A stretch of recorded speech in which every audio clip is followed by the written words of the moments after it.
Садикке сабаққа да барған жоқ бүгін. Иә, бәрі.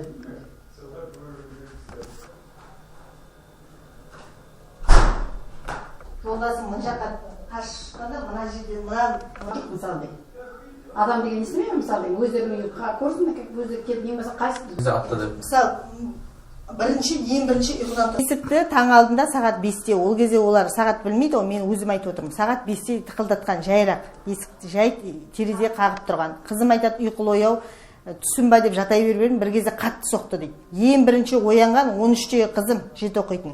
Мына бөлмеде ұйықтай жатырған. Осы бөлмеден бетіп шықтым, шықсам дейді, дала деген 5 қойын таң ай жарық, дала жап-жарық болған, оған апан көрініп тұр дейді. Ана жерде абыр-гөбір балконда бір 7-8 ер адам абыр-гөбір түгел бәрі қап-қара киімді дейді. Бір түйірі жігіт дейді, ішінде көккімбек спортивкасы бар дейді. Солар абыр-гөбір күліп, әңгіме айтып, сөйтіп өздерімен өздері 3-4-еуінің қолында мылтықтары бар дейді, қолдарына ұстанған. Сөйтіп әңгіме айтып, терезені алып барды. Мені біреу көзі шалып қалды да, көріп қалды да, біреу дейді да, ана терезеден. Сосын маған қарай бүйтіп мылтықты кезенген бойда мен шошып кетіп, мына есіктен жүгіріп, мына жеңешесі жатқан бөлмеге қашып тығылған. Бапа деп айқайлап үлгердім дейді. Ол мына қызым 13-тегі қызым қашып тығылып үлгерген бойда, мына есік жауып үлгердім дейді. Бапасы сразу автоматически екеуі параллельно болған. Бапасы шыққан. Қараса аналар уже тарсытып, мына терезені, кладовканың терезе, екі терезені бірдей шағып жатыр. Күйеуім қорыққаннан кухняға қашып жүгіріп, қару алайын деген ойым дейді. Бір қолыма кухняға кірдім, кухняға кіріп, мына татпадан бір қолыма оқтау алдым дейді, бір қолыма пышақ алдым дейді. Сосын кейін қарай жүгіріп, сөйтіп пышақ оқтау осы кухняда алып жатырғанда, мына артымдағы терезе атылды дейді.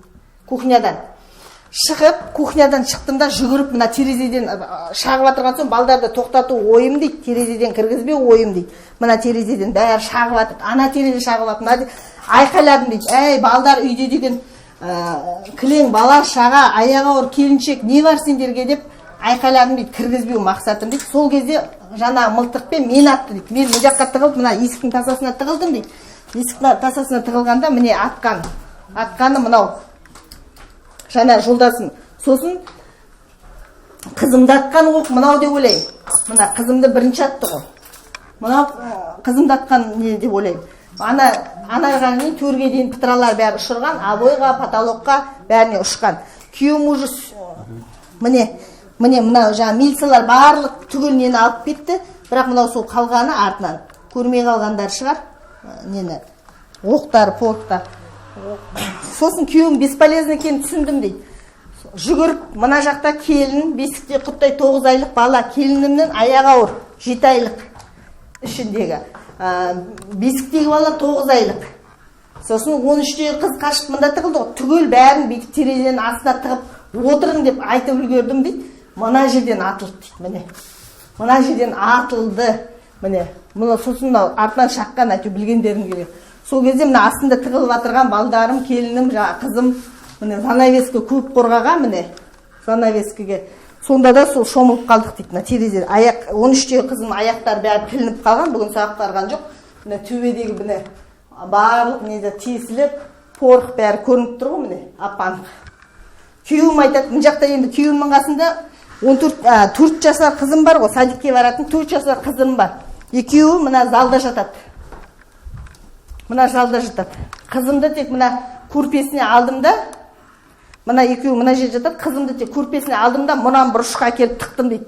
4-те қызым мына бұрышқа келіп тықтым да, уже мен бесполезно сөйлеу екенін білдім да, өзімде қасына мына қызымды қорғаштап жаттым дейді.